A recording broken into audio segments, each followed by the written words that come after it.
Welcome to Voices from the Valley, a podcast of the Community Foundation for the Fox Valley region. I'm Amy Spreeman. Today we're tackling the big topic of transportation in the Valley, the needs, the gaps, and the dreams we have for improving public transit, roads, and our vast network of trails. Like many communities, the Fox Valley does face challenges in making transportation accessible for all, including rural residents, seniors, people who are new to our area and culture who speak different languages, and people with physical and cognitive disabilities. We want to bring you some voices behind solving the gaps and finding creative solutions. First, what does transportation even mean? We might think we know, but as always, it's good to define how we get from one place to another and what it takes to make that happen efficiently, cost-effectively, and for all. Our first stop today is with the East Central Wisconsin Regional Planning Commission, created in 1972. Let's find out what it does.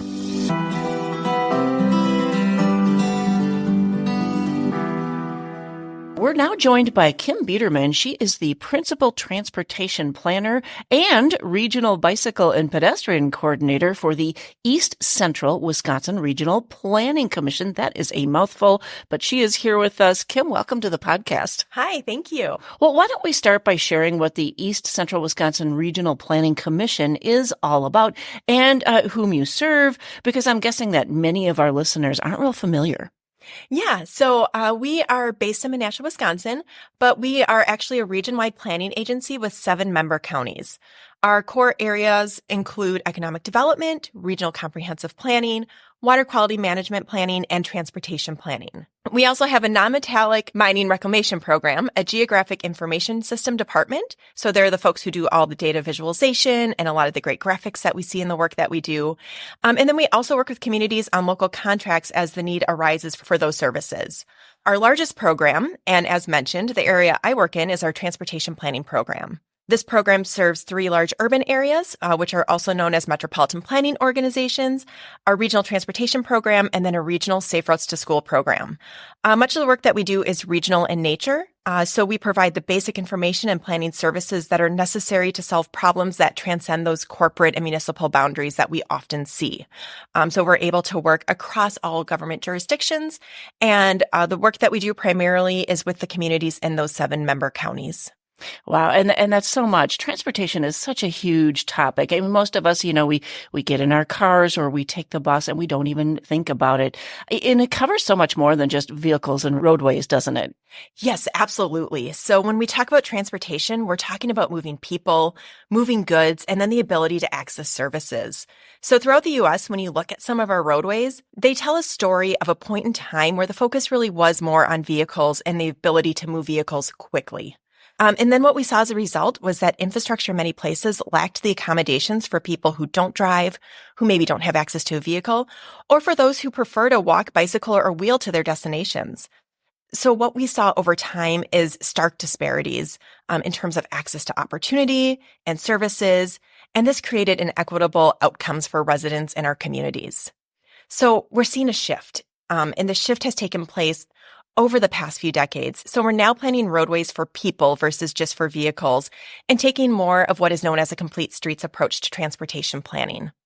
So when we talk about complete streets, these are streets or roadways designed and operated to enable safe use and support mobility for all users. So what this means is as streets and roadways are built or reconstructed, we're starting to see them built with accommodations like sidewalks, side paths, which are trails that are built adjacent to roadways, bike lanes, and things like that.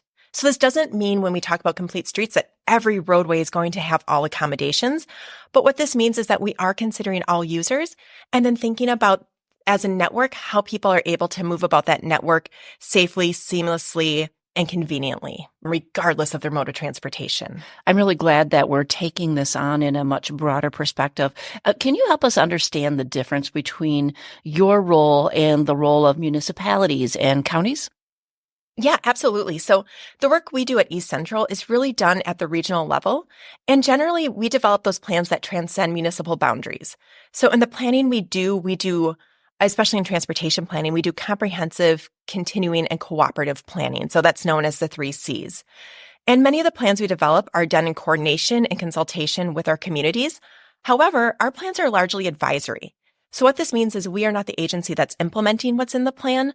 So what we do is we rely on the communities and their own plans and the work they do to implement what we recommend in our plans. So we're really the folks that are developing and creating these region-wide visions in tandem with our communities, and then relying on them to really be investing in the infrastructure that's being recommended. And in your work with communities, how do you support the communities you serve and work toward getting people of all abilities where they need to go, regardless of their mode of transportation? Yeah, so the plans that we develop are done in coordination with our communities. We work with our communities to understand their goals and their priorities, and then we identify these in our plans. What this does is this helps them have plans that they can reference when they're applying for federal funding or state funding opportunities. So it helps support them in implementing what they want to achieve. In getting people of all abilities where they need to go, regardless of their mode of transportation, I think this is something our communities really do value. In the Fox Cities and Oshkosh area specifically, East Central Wisconsin Regional Planning Commission has a bicycle and pedestrian plan that sets forth a vision of creating a transportation network that truly supports users of our roadways. And I want to pause here just to make a really important point. When we say bicycle and pedestrian, we really mean this to be an encompassing term. So we're talking about people who walk, run, jog, people who use mobility assist devices, bicyclists of all abilities on different types of bicycles and other forms of non-vehicular transportation.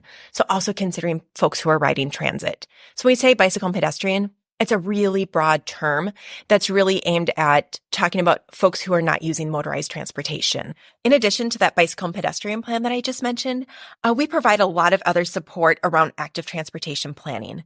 So this includes conducting bicycle and pedestrian counts to help communities better understand the use of our bicycle and pedestrian facilities.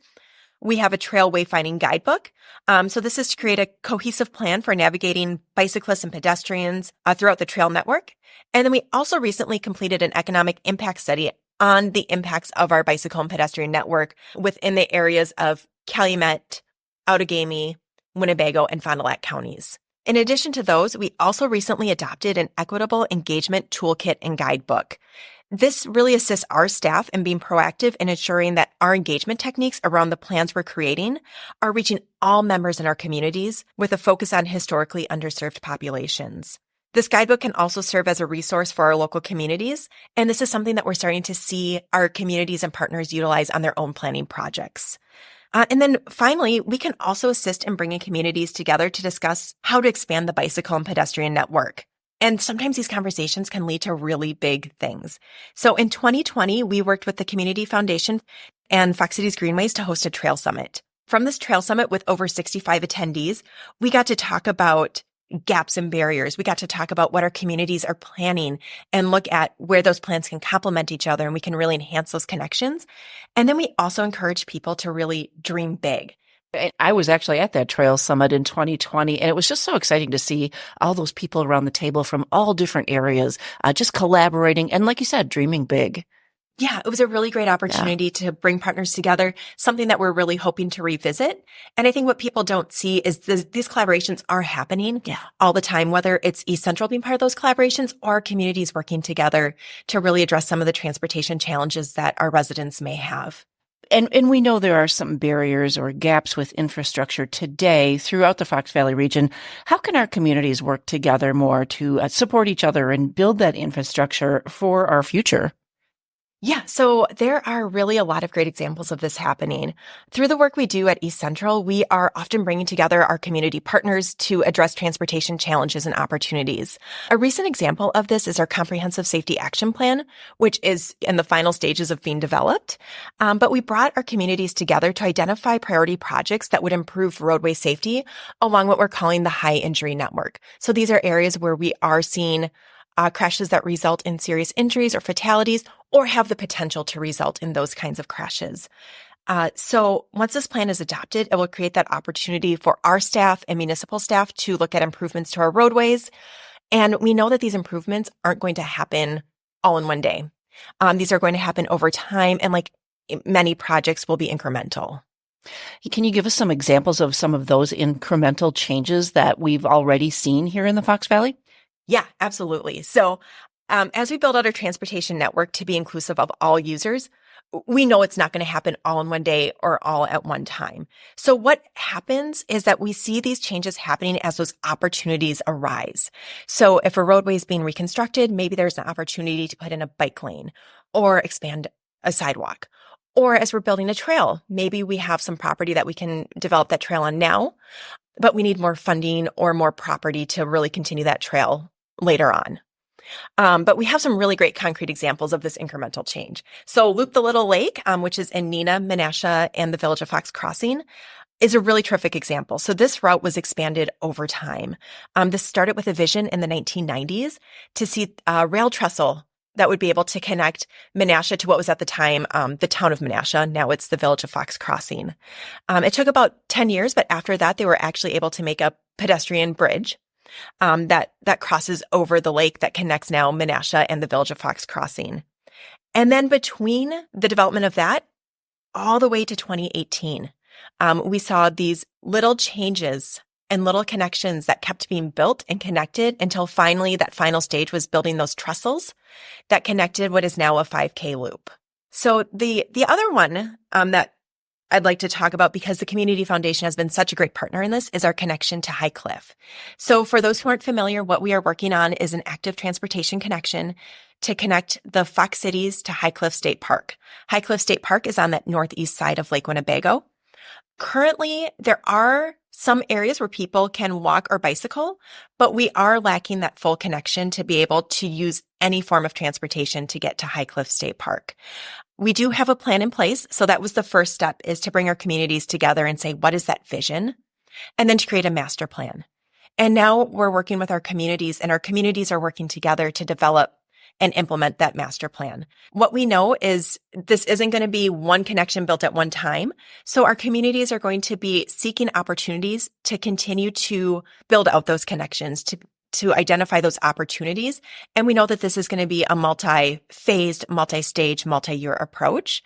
But it's a great example of that incremental change that is going to be happening for that connection. Oh, it sure is. And we've got some links in our show notes today, some websites to go and check out, including a website dedicated to the High Cliff Trail connection, and of course to the East Central Wisconsin Regional Planning Commission and the guidebooks Kim mentioned, and the story about what that 2020 Trail Summit was all about and how it brought many voices around the table to dream big in the Fox Valley.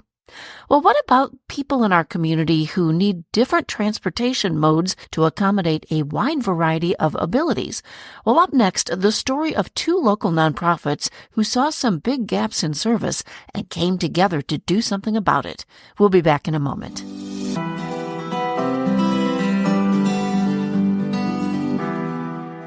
It's the last half of the school year. That means it's scholarship application time. The Community Foundation for the Fox Valley region has more than $1 million in scholarships available to high school seniors, college, and non-traditional students. The money comes from scholarship funds created by people, businesses, and organizations who are passionate about education. Applications are open right now. Deadlines begin mid-February. Visit cffoxvalley.org/scholarships to learn more. The Community Foundation for the Fox Valley region connects people with the needs of the community.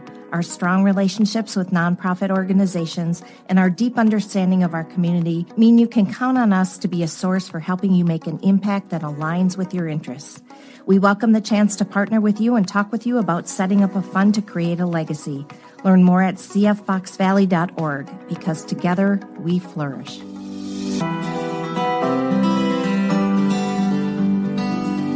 We are back, and many of us often take transportation for granted. I know I do. Living in a rural area, I depend on my car to get me everywhere, unless I wanted to take an Uber or a Lyft. And that's not an option for many people who depend on public transportation. So recently, I got to ride the Valley Transit bus for the first time since moving here 23 years ago. If you've never hopped on a bus, I highly recommend it. Did you know there was a Wisconsin survey in 2018 done by the Survival Coalition of Wisconsin Disability Organizations, and it showed that over half of respondents said that a lack of suitable public transportation limited their ability to find and keep a job. For people who don't or can't drive, these are hurdles you might not think about as we hop into our cars and scoot to our jobs and our medical appointments or get our kids where they need to go. Another recent study shows that nationally, a lack of reliable transportation access caused 5.8 million Americans to delay health care. That's according to an analysis of National Health Interview survey data. Seniors, people with chronic illnesses or disabilities, women, and people of color faced the highest transportation burdens, the analysis found. So what's being done to close those gaps? About a year ago, two local organizations, Valley Transit and SOAR Fox Cities, got together to try to figure this out. And while there's still some bumps, these two groups have come a long way in a short time to build a foundation for change. Here's that story.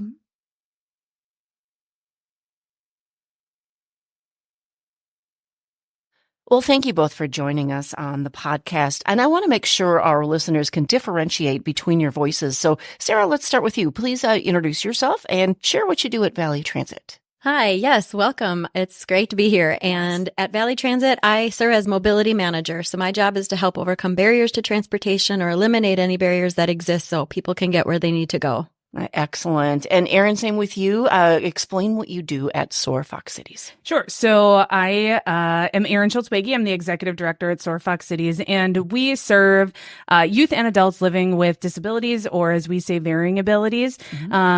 Primarily cognitive and intellectual disabilities, and we help them in all areas of their life.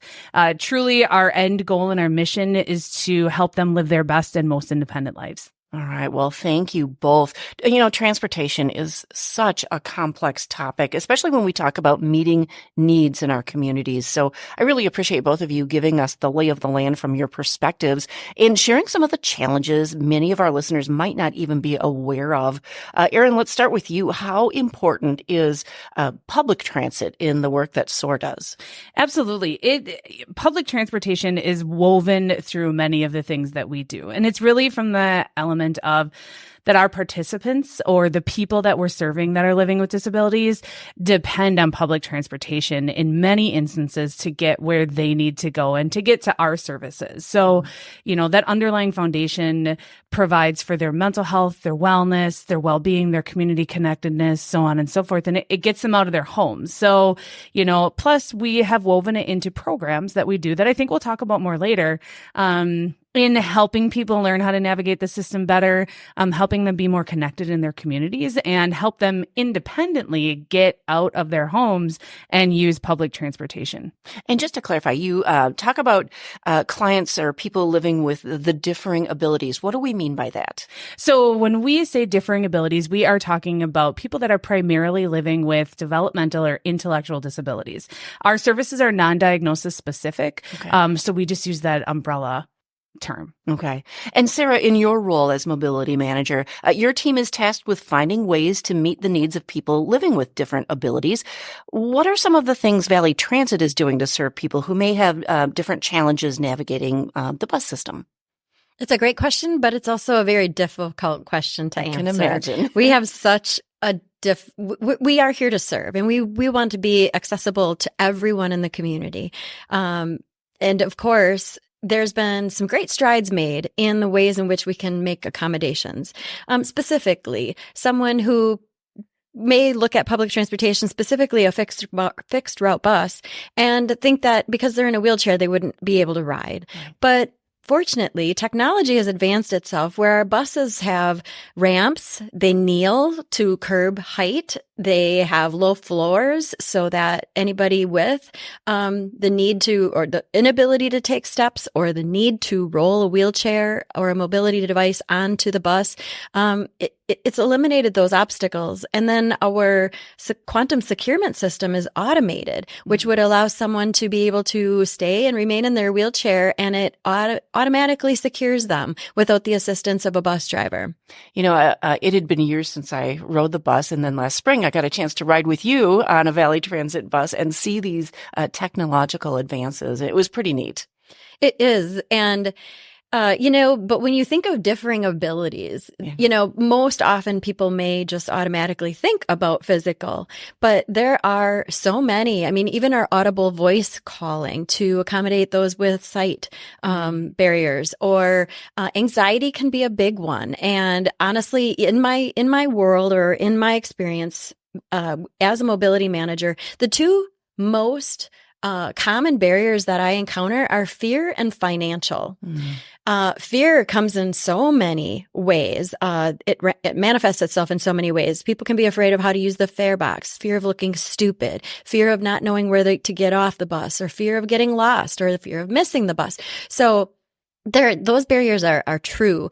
And different mental health challenges can also contribute to heighten that barrier and make it even more challenging.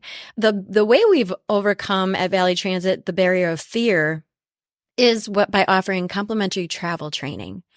And that is that we don't have someone that just partners or rides along or is a buddy of a new rider or somebody who wants to reacclimate themselves to transportation. This is somebody who trains. They're literally teaching how to use our system, how to use the resources to help them be successful as an independent rider, and ultimately graduating them to independence. And that is, that can take many sessions. It can take a lot of steps. It can take some intentional time. And even, I mentioned the anxiety, just maybe even someone one time had a fear of losing their bus pass. And so we gave them a little wallet sleeve that was logoed Valley Transit. And we allowed them to learn that their bus ticket has a home. And so there's just different mechanisms and means. And I guess you could say we pull out all stops to make it possible for everybody to have access to riding the bus and using our resources. Excellent.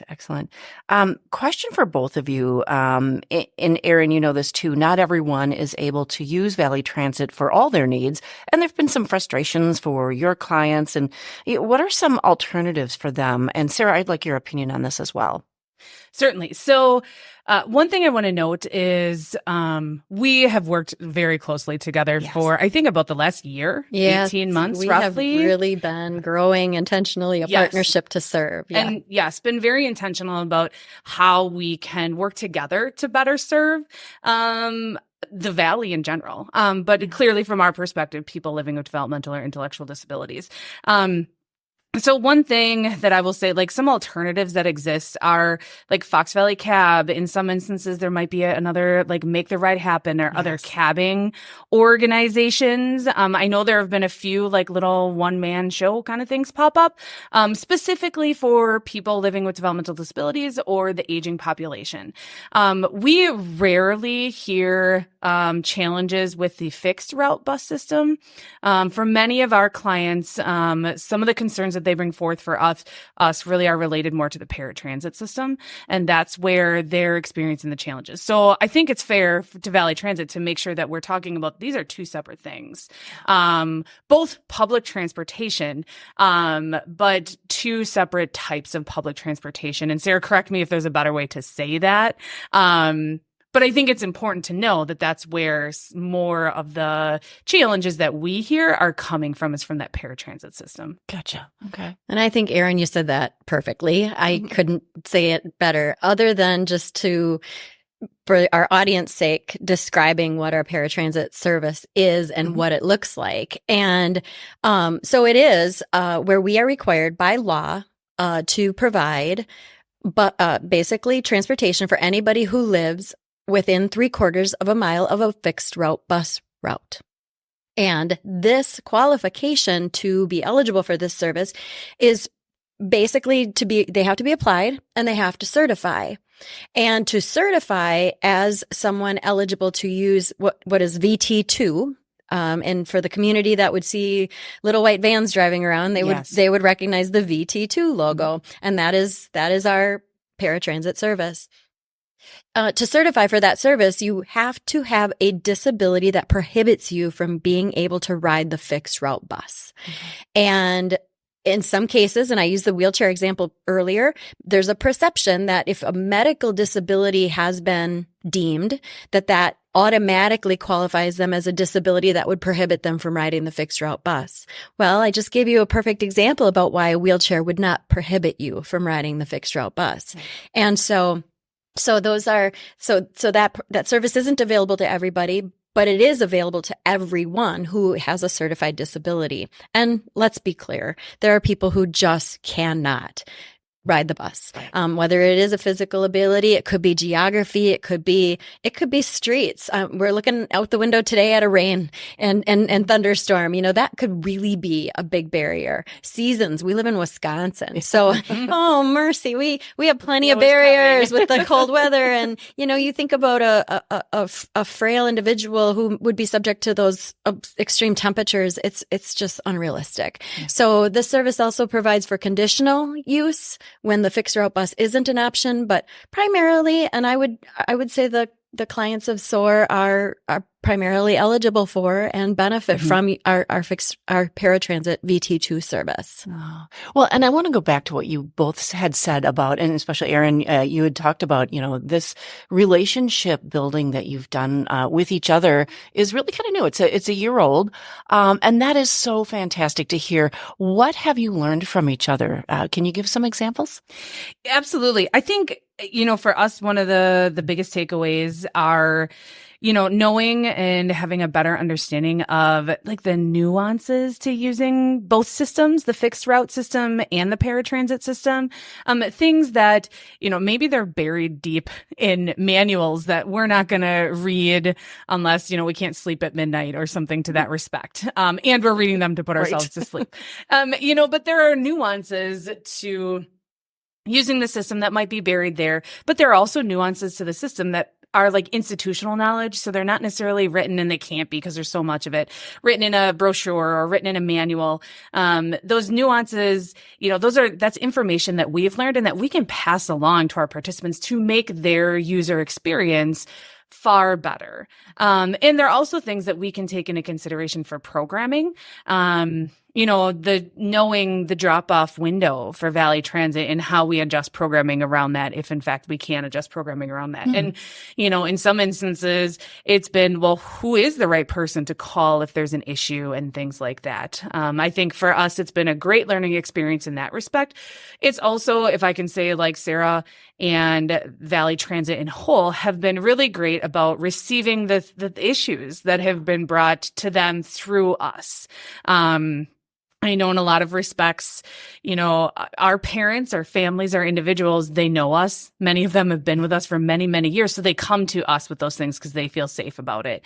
Yeah. And, Valley Transit has been really great about receiving those things and hearing those things when we talk about like, this is the experience that people have brought to us. And to give a specific example, there is actually a manual out there we could all read at midnight to put ourselves to sleep. It's called the ADA Circular, and I have access to it, but I'll be borrowing that later. Oh, yeah, it's heady. Let's just say that. But one of the things written in there to summarize in plain English is that our paratransit or VT2 has to operate what we would say comparably to or complement our fixed route bus service. So a lot of times, you've got individuals who think, well, I need assistance getting to the van and in the van and out of the van and delivered safely to my stop. Well, if you think about the bus service, our bus drivers don't go to your door, knock on it, escort you to the bus, wait for you to take your seat, get you to your destination, and then deliver you to your door at you're at the curb, you're ready to be picked up, and you go. And then when you get to your destination, you exit and you're independent again. And because of the various levels of need within the community that paratransit or VT2 would serve, the expectations are higher or the demand is greater, and it's just not a service we can offer, especially at the low cost that we offer it, because we're trying to meet the masses. We're trying to be available to everybody. So we've got scheduling demands, we've got pickup times, we've got drop-off times. And Erin alluded to a pickup window, and, because the van is ping-ponging all over town, it's not on a schedule where there's a absolute time point where you can be expecting your ride. Okay. We give a window of 15 minutes before the pickup time that you reserved and 15 minutes after the pickup time you reserved, which for that rider means 30 minutes of standing basically ready. And unfortunately, that van comes and they set a timer for 5 minutes. And if somebody's not ready to board that van or have someone there to assist to get them on or off, they got to move on because they're basically putting somebody else's trip in jeopardy. And those are the ways that Erin and I have been intentional to figure out, okay, this isn't perfect. And there are people who are falling in the gaps. What does that look like, and how can we help? And to Erin's point, people are coming to them and reporting these discrepancies or these gaps or these challenges, these barriers. And then we're working it out the best we can within the scope of what the system would allow. Yeah. And to that point, I was going to say, I know many of our conversations have been, with respect to Valley Transit. I mean, you have lines within which you have to color. We do. As the type of organization that you are. And SOAR has lines within which we need to color, but they can be looser. I mean, because we're not a government agency, there are different things that we can do, different services that we can look at, different opportunities, gaps in services, and how we address them. And I mean, that was when we started the conversation. I think that's what I said. I was like, listen, like, to some respect, it's not working well. But that's okay. I mean, like, we get it that you guys are doing everything that you can do. So how is it that we can fill in those gray areas that Valley Transit can't? And that's been a lot of our conversation, is how do we get creative in solving these challenges? And I think it's a work in progress. It is a work in progress. And that's what is so valuable about this relationship. It's not SOAR having to succumb to what's not working and, I guess, find alternatives and give up altogether, or it's us coming to the table to figure out what can we do. And we have a paratransit coordinator within our office who oversees that specific program. And my job is to overcome barriers, but to be able to direct and guide and come alongside of SOAR Fox Cities and just pointing her in the right direction to get the answer she needs, or understanding the ways we can be more nimble if that's possible. We want to do it, find a way, make a way. Ultimately, people need to get out of their homes. Yeah. We want to not prevent people from accessing programming, having social connectedness, and being able to just live independently when without the resources available, they couldn't. Yeah. We're making a difference. Yes. And I think that's what makes us determined. Wherever there is a challenge, we want to get some solution. And even if it's not ideal or can't be accommodated, Erin's the voice to that customer, and I can bring at least just figuring it out, putting the puzzle piece together. There's got to be an answer here somewhere. And if there's not, then SOAR can adapt. Yeah. And I mean, and I think that's the really cool, again, I'll reiterate, like, that is the great thing about our partnership, is the fact that it really is based on, here's this is your dance space. Yeah. This is my dance space. And where does that overlap, or where do we need to make it overlap so we can make these services operate even better or meet the needs? I'll reiterate again, Valley Transit does everything that they can. And this is the cool part of this relationship, is just what more can we do in our dance space individually to come together better? Well, and it's so encouraging to hear the progress that's been made and the impact that you're having an impact on lives in the Fox Valley. And that is a big win for all of us in the community. So thank you for doing that. I do want to ask about funding, because I know that both of you have said in the past that if you could wave a magic wand, there would be enough funding to bridge those gaps in infrastructure and make transportation more accessible for all. Funding has really been a challenge, hasn't it, for both of you? Yes, it has been the greatest barrier. Honestly, every solution to every problem in transportation is lack of money. Yeah. We are a taxpayer-funded system. There's really no more taxpayers out there raising their hand to pay more for public services. We've got 9 contributing municipalities to make our service run, and we are given the grants and all of the subsidies we can possibly be awarded for the benefit of keeping costs down and just maximizing the services needed based on the demands of our community. And unfortunately, it goes well beyond just our ability to provide services. There's a lot of great things happening in this community around bike ped paths, safe crosswalks, curb cuts for people with disabilities, just the accessibility component. But the reality is that all comes down to money. And where do you prioritize improving bus service and frequency and maybe better accommodations in the services we provide? Or do we provide better access to even get to the current system we have? So that's a little vision or perspective from my side, but Erin, I can only imagine where money would benefit you. Yes. Funding is that root of things that if we could find that proverbial money tree, we could, I think collectively in this room, solve a lot of world issues if funding were not an issue.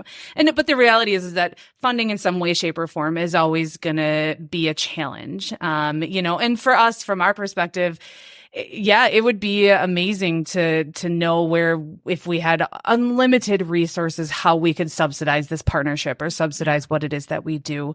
I think to Sarah's point, it also comes down to prioritization. And it is that choice between, are we prioritizing access to, or are we needing to prioritize other things over,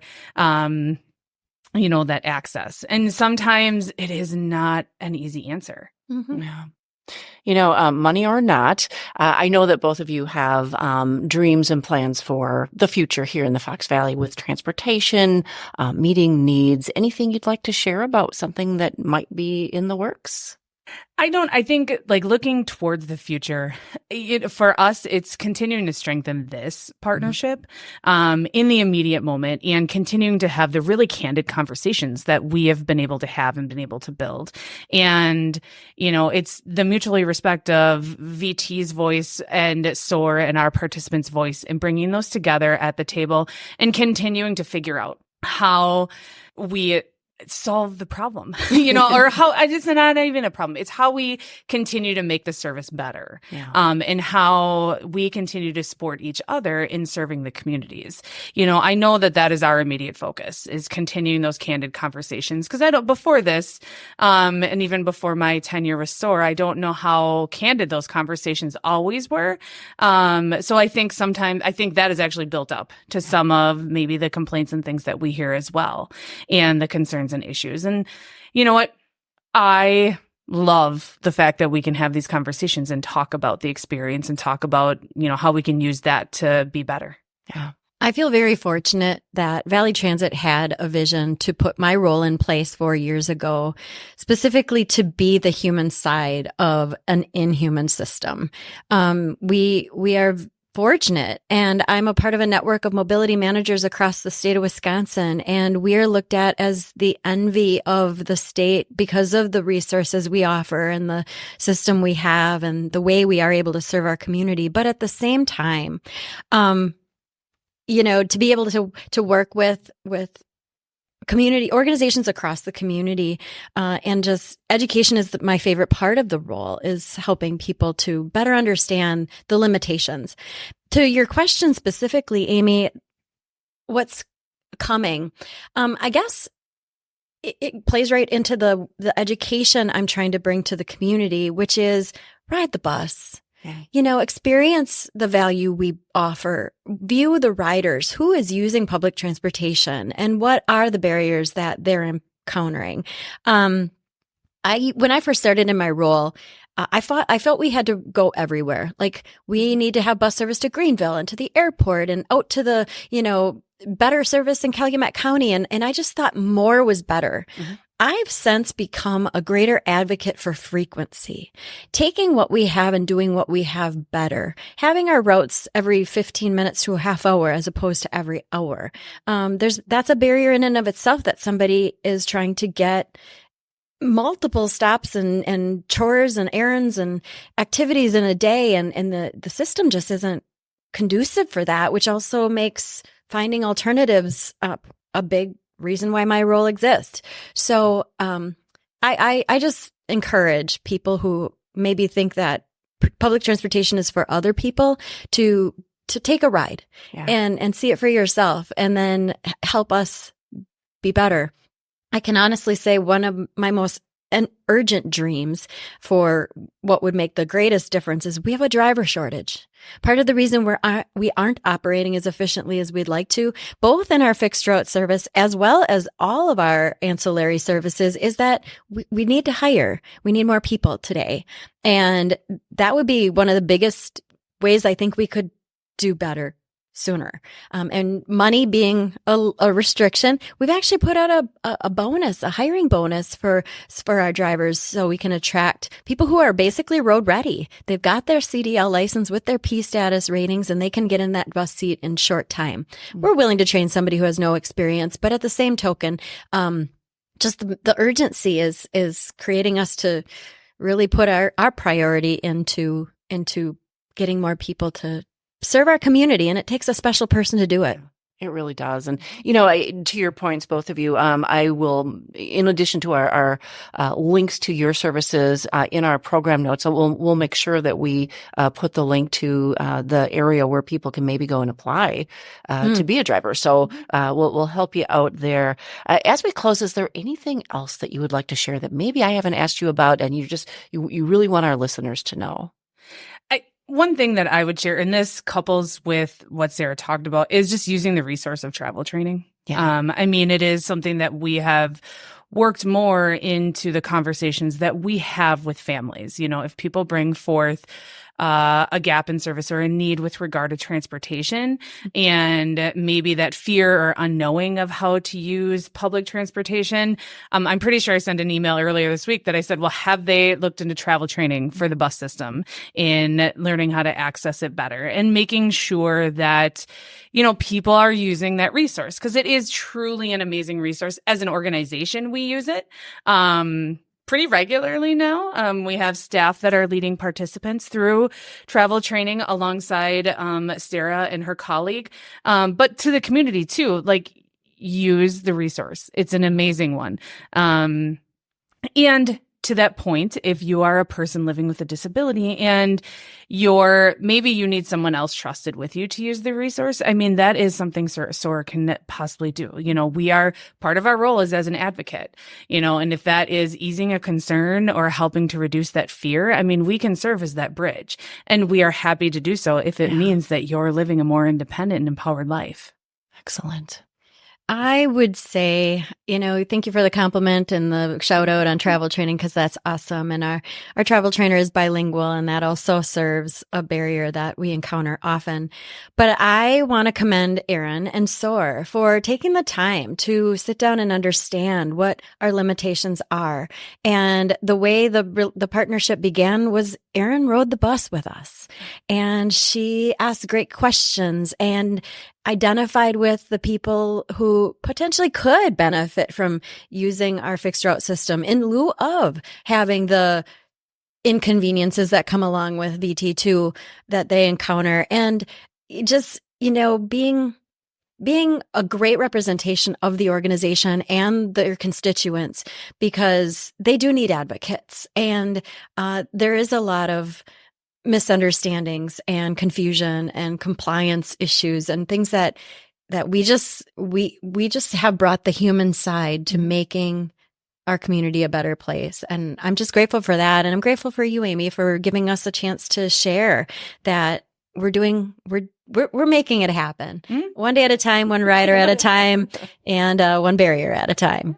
And I appreciate both of you for coming in and sharing this fantastic information and about your relationship. May it continue to bloom and result in additional solutions, which I know it will.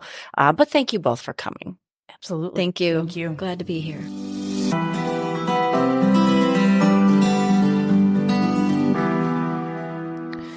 As we wrap up this episode, there's so much more to talk about around the transportation topic, and with even more solutions just over the horizon, it's going to be a frequent topic here on the podcast, so stay tuned for updates. We've got links to all the resources we talked about today, and you can find them by going to cffoxvalley.org/podcasts. While you're there, don't forget to subscribe to get all of our episodes delivered to you. We'll see you next time on Voices from the Valley, a podcast of the Community Foundation for the Fox Valley region.